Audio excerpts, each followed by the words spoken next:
Ma'am, it seems as if we've gotten off on the wrong foot. It's my fault. I apologize. My father used to say, to err is human, to forgive divine. I thought that was somebody else. Oh, so many people copied him. May I help you, Miss Mabel? Oh, no, I was just getting another lemonade. If I may, Mr. Miller. Oh, of course, help yourself. Oh, thank you, most kind. Now look, sir, wherever you are. Here, Colonel. I'll overlook your damn peculiar behavior this once. But understand this. You show you can take care of her, and I'll consider the whole thing most favorably. I can't say fairer than that, can I? No, ma'am. Most fair, most fair. You can't take care of me. Your works are going to be world famous. In 5 years, I'll feel exactly like Mrs. Michelangelo. There wasn't a Mrs. Michelangelo, actually. No. He had passionate feelings of a rather different nature. Really, Mr. Orange? I didn't know that. Look, Harold, I'm sorry if I've hurt your feelings. No, I haven't. Please forgive me. Oh, please do, Mr. Orange. I hope we can all be great friends. I'm not sure that I can contemplate a friendly relationship with a viper. Remember, to err is human, to forgive divine. Just said that, madam. Did I? It's not really a viper. He's just artistic, aren't you, darling? Yes, darling. Oh, come on, Mr. Orange. It really is a case of forget and forget things. It really can.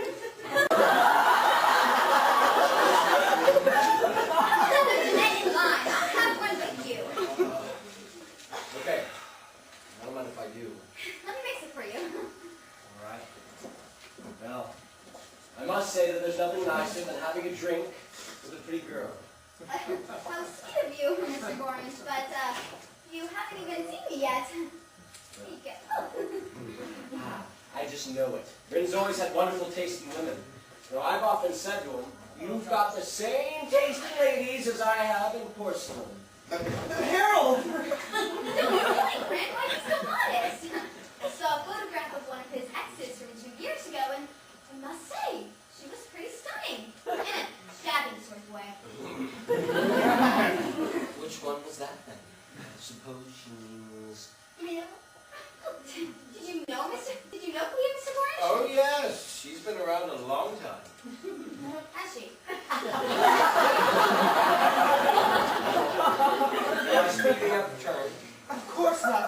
I mean, I've told Carol all about Clea, but I'm surprised you called 3 months a long time. What's she like? Well, Since it was 2 years ago, I suppose you can hardly remember her. 2 years? I said 2 years ago! Well, now that you mention it, I remember her perfectly. She's not one you can easily forget. Was she pretty?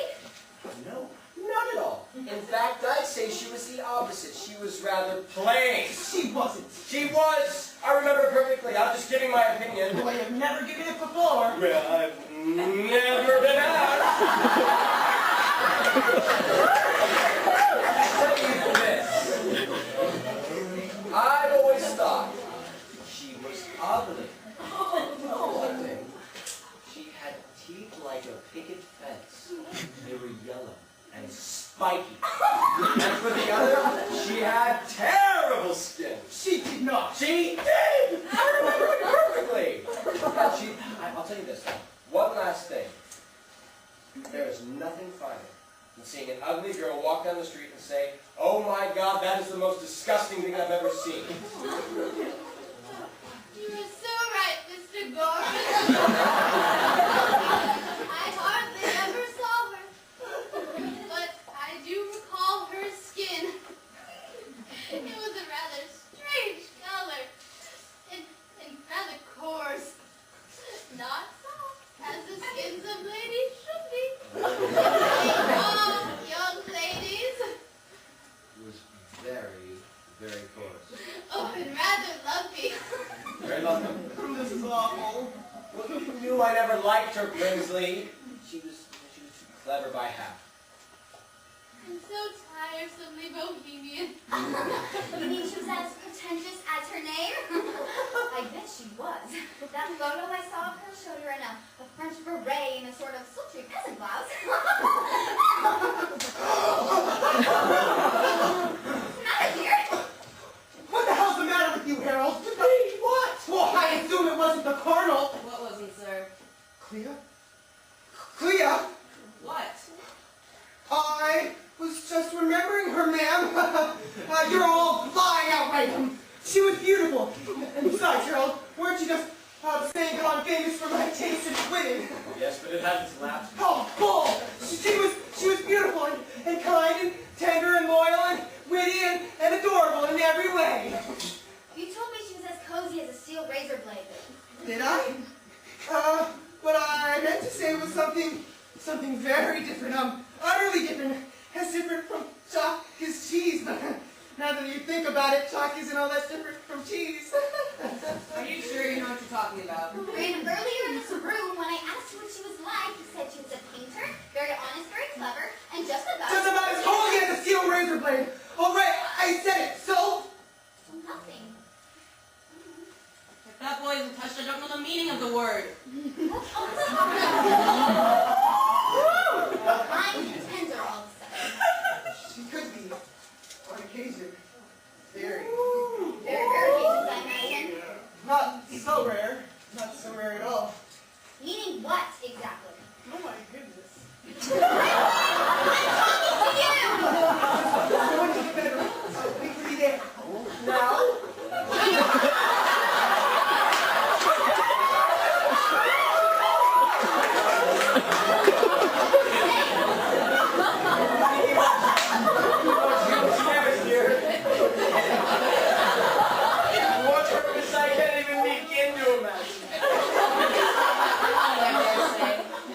Lovers talk, Colonel. Very touching, I'm sure. Shirley said, when lovers meet, my father always used to say. What a strikingly original father you seem to have had. Darling, has something gone wrong? What did you move? Nothing. It's all back. Every bit of it. Except for the sofa. And I've covered that up. You mean we can have lights? Yes.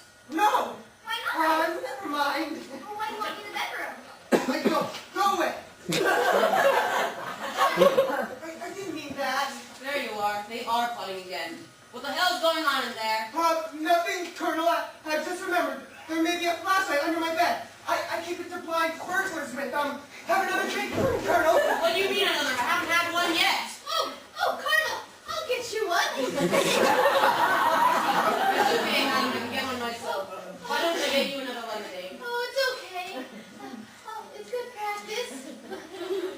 So is this what they mean by a blind date? What the hell is going on? Nothing. Georgia Bamberger is supposed to come over tonight to see some of my work. And there's been a blackout. Oh. Is that the reason for all this furtive touching? I can't explain it at the moment.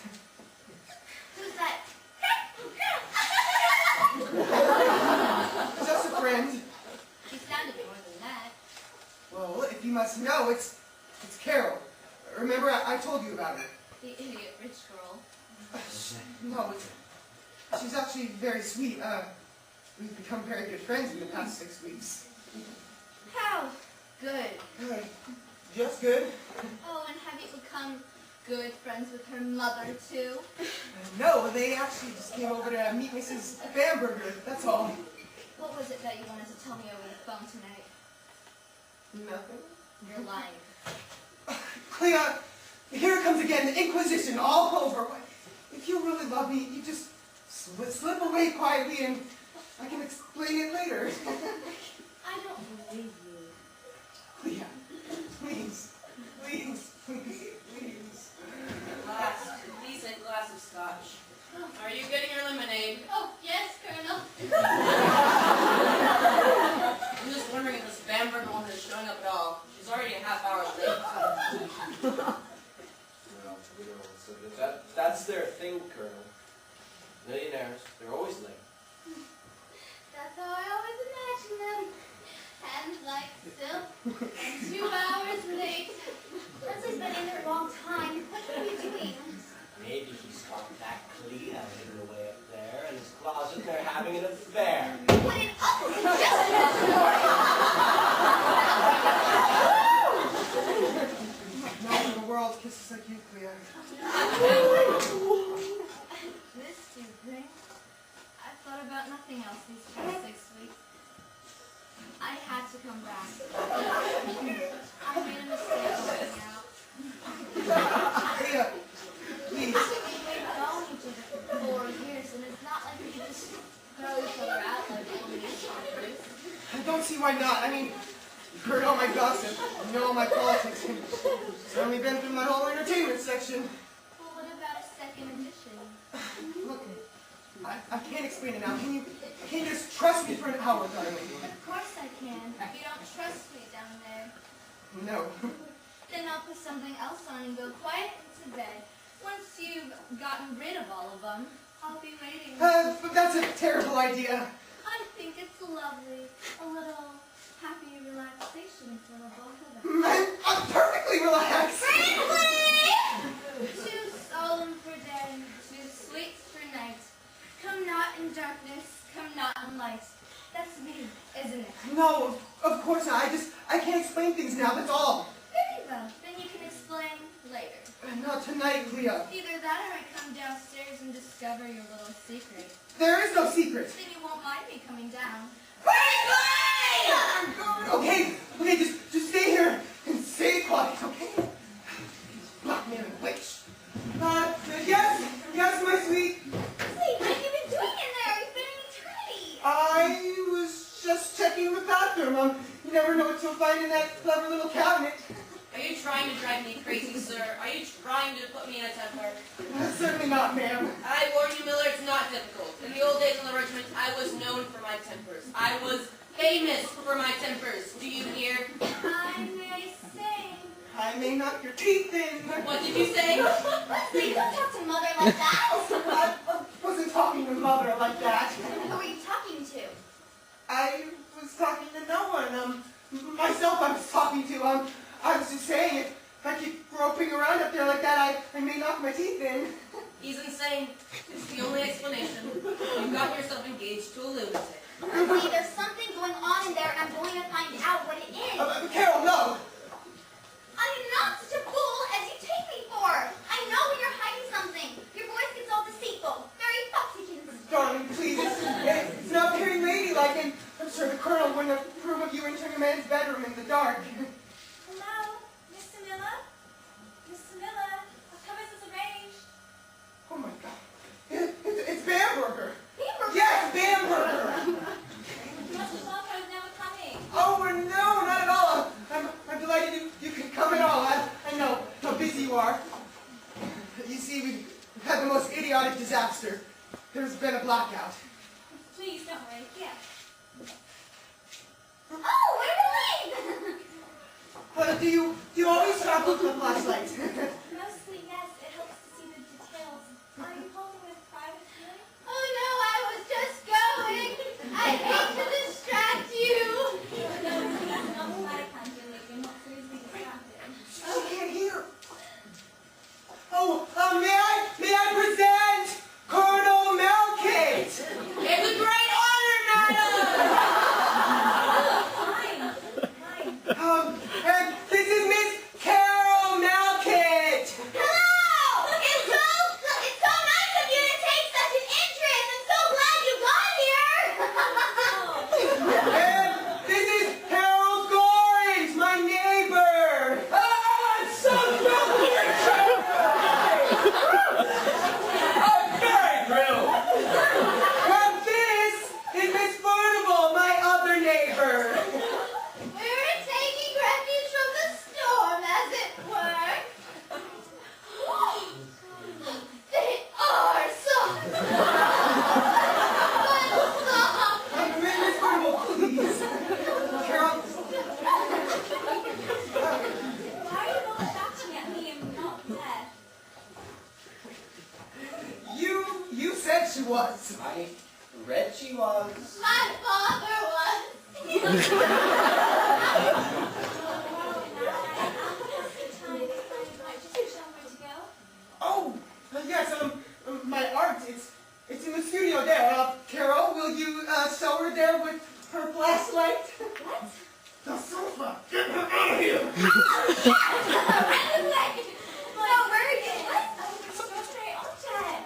Oh, that's just a spare bit of sculpture I keep in here. That made it fascinating. You really think so? I do. Well then, you should see my main collection. It's next door. My fiance will show you. Oh, please, one amazing at a time. In this gluttonous age, it's so easy to get visual indigestion. Hard to find the visual alka-seltzer. Permit me to digest this first. By all means, take your time. No hurry, no hurry, no.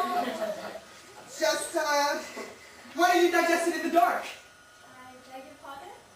I created that sculpture to be appreciated in the dark. It's this new theory I'm working on. You know how the Victorians said that children should be seen and not heard? Well, I say art should be felt and not seen. Yes, it really is. It's my new theory. It's called factual tactility. So, why don't you just, if it doesn't sound quick, it's not art. Why don't you just give me your flashlight and, try it for yourself. Very valuable. Thank you. Okay, so, have a good, long feel. Feel it all over. You see what I mean? Yes, absolutely incredible. It's quite true. Like this, it becomes a masterpiece at once. It does? I mean it does. I feel it here and here. The two needles of a man's unrest coming together at the same point. That's the meaning of the work, isn't it? Yes, of course. Here, I'll christen it for you. Give me my flashlight, please. Your flashlight? Yes, my flashlight. I wish to illuminate my own illumination. All right. Here it is. Here's your flashlight.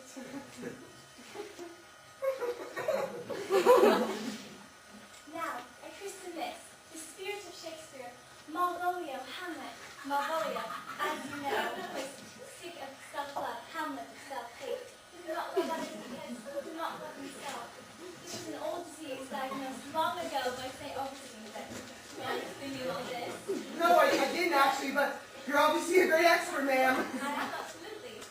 You know, have realized all that in the dark. I mean, that takes essential connoisseurship. And most people can't even see all those symbols in the light, so why don't you? That's amazing, man. That's amazing.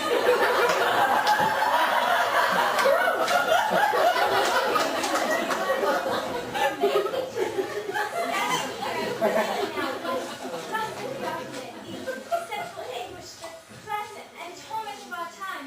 Simple but not simple-minded. Ingenious but not ingenuous. And above all, real moral force. Of having model symbols to back with people. Well, none, actually. None at all, I'd say. I hope I do not lecture, just falter to me. Oh, good gracious, no, certainly not. I could listen to it all night. Absolutely profoundikins. Certainly gives you something to think about, I'm sure. I don't know very much about it myself, but it's an honor to listen to you. And you mean to say that you wrote that in a bit of metal? A tiny bit to metal, that's my point. A miracle of compression. You ask me, this boy here is a genius. In the space of a matchbox, he can realize anything he wants. The black virginity of chartreuse, the white correlative